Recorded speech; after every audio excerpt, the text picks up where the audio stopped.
Across the world today, countries are facing very, very different problems. Some are dealing with energy shortages. Others are dealing with inflation. Others are dealing with mass migration causing challenges, with crime or war. The histories are different. The cultures are different. The economic conditions are also different. And yet, if you listen carefully to how these problems are explained in public by politicians, by commentators, by activists, and sometimes by the media, the language often sounds very familiar. The same phrases appear. The same emotional rhythms repeat. The same kinds of explanation dominate. This is not because the problems are identical, it's because human attention works in similar ways under pressure. This video is not about deciding who's wrong or right. It's not about defending or attacking any country, ideology, or movement. It's about understanding how complex reality is simplified step by step by political language and what that simplification does to how decisions are made. So why does simplification happen at all? Well, modern political problems are complex systems. They involve long histories, they involve multiple causes operating at the same time. It involves incentives that push behavior in a predictable way, and unintended consequences that only appear later. Very few people live inside academic papers, policy models, and systems diagrams that analyzes this. Most people live inside time pressure, economic stress, emotional fatigue, incomplete information, and language fills that gap. Now, simplification is not automatically dishonest, it's often necessary. But how simplification happens does matter, because some forms of simplification preserve thinking space while others collapse it. What we are looking at in this series are the forms of simplification that constantly reduce complexity faster than understanding can keep up. The first pattern is scapegoating. Scapegoating is when a complex problem is explained by placing responsibility on a single group, actor, or an external force. Instead of holding many causes in mind, attention is focused just on one target. This pattern appears repeatedly in history. In Germany, after World War I, the country faced war debt from World War I, territorial loss, political instability, hyperinflation, and global economic collapse. These were structural, historical, and economic forces. But public explanations increasingly narrowed the blame onto specific groups. The complexity of the system did not disappear. It was just relocated out of sight. More recently, in many countries experiencing economic stress, migration is often described as the cause of job losses, housing shortages, pressure on public services.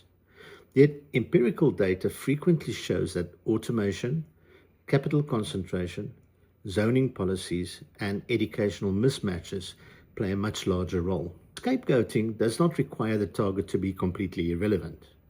It only requires a target to carry more explanatory weight than the system can justify. As we said earlier, one target does all the heavy lifting. This makes complexity feel manageable, but it also removes incentives, structures, and trade-offs out of view. The second pattern is single cause framing. Most real-world problems have multiple interacting causes. Take global inflation in the early 2020s.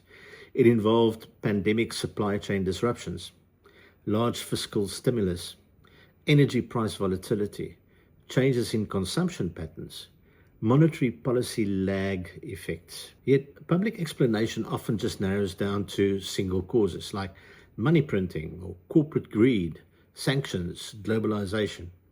And each of those did play some sort of role, but none of them operated alone. Or consider the 2008 financial crisis. It involved prolonged low interest rates, deregulation, financial innovation, incentive misalignment, information asymmetry. But public narratives often settled on a single villain. Single cause framing does not say other causes do not exist. It simply removes them from the attention. And attention is where the decisions are made. As the pattern goes, one reason feels neat, many reasons feel messy. Messy explanations are harder to communicate.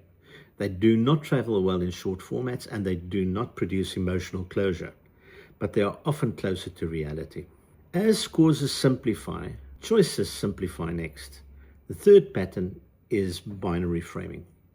Now, binary framing presents complex situations as a choice between two opposing positions.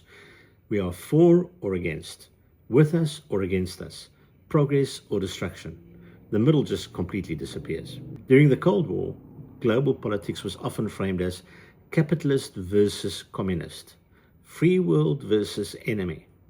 Countries that attempted neutrality were treated with suspicion. More recently, debates around war, sanctions, public health, or policing often collapse into moral binaries as well. In the lead up to the Iraq War in 2003, public discourse in several countries narrowed rapidly. Opposition was increasingly framed not as disagreement about strategy or evidence, but as moral failure or disloyalty. Now, binary framing does not eliminate disagreement. It redefines it. Disagreement becomes identity-based rather than analytical. As the earlier phrasing put it, two choices feel clear. Real life usually has more. But nuance requires time, and time is about to disappear. The final pattern is fear amplification. Fear amplification does not invent danger. It intensifies urgency. Threats feel closer, timelines feel shorter, delay feels reckless. After the September 11 attacks, governments around the world expanded surveillance and security powers rapidly. Some measures addressed real risk. Others produced long-term consequences that were barely debated at the time. Fear changed the pace of decision-making. Similarly, during the early stages of COVID-19, fear messaging was used to secure rapid compliance. In many cases, speed saved lives. In others, long-term trade-offs were postponed or even never revisited. So fear compresses time, always. And as the core insight goes, fear speeds decisions, it slows thinking. Once fear is present, all earlier simplifications become difficult to challenge. So let's look at this complete sequence and how compression works. Seen individually, these patterns are easy to spot. Seen together, they form a compression sequence. A complex problem appears. Responsibility is narrowed to one target. Explanation is narrowed to one cause. Choices are narrowed to just two sides. And urgency removes deliberation. This sequence appears in democracies, and they also appear in authoritarian systems. It appears in left-wing as well as right-wing movements. It appears in domestic politics as well as international affairs. Because it's not ideological, it is cognitive.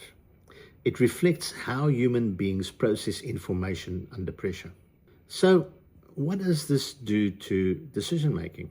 When language compresses reality this way, thinking space shrinks and trade-offs disappear. Second-order effects are completely ignored. Long-term consequences are delayed or completely dismissed. This does not mean that people are irrational or malicious. It means that they are responding to compressed information environments. Understanding this does not tell you what position to take. It tells you how much of reality is still visible when a decision is made. So, what does this analysis not do? It does not deny suffering. It does not deny history. It does not claim moral equivalence. It is not saying that all sides are the same. It is saying something narrower and much more precise. Understanding the structure of political language gives you room to think. You can care deeply about justice, safety, or dignity, and still notice how explanations are being simplified. Those two things are not in conflict. Once you begin to notice these patterns together, political language changes. Not because you suddenly distrust everything you hear, but because you understand how it is constructed. Now, that was part one. Internally, it can be called compression. In the next part, we will look at what happens after compression, how simplified explanations attach to identity, and why letting go of them can feel threatening. For now, simply notice the sequence. Awareness alone already changes how much room you have to think.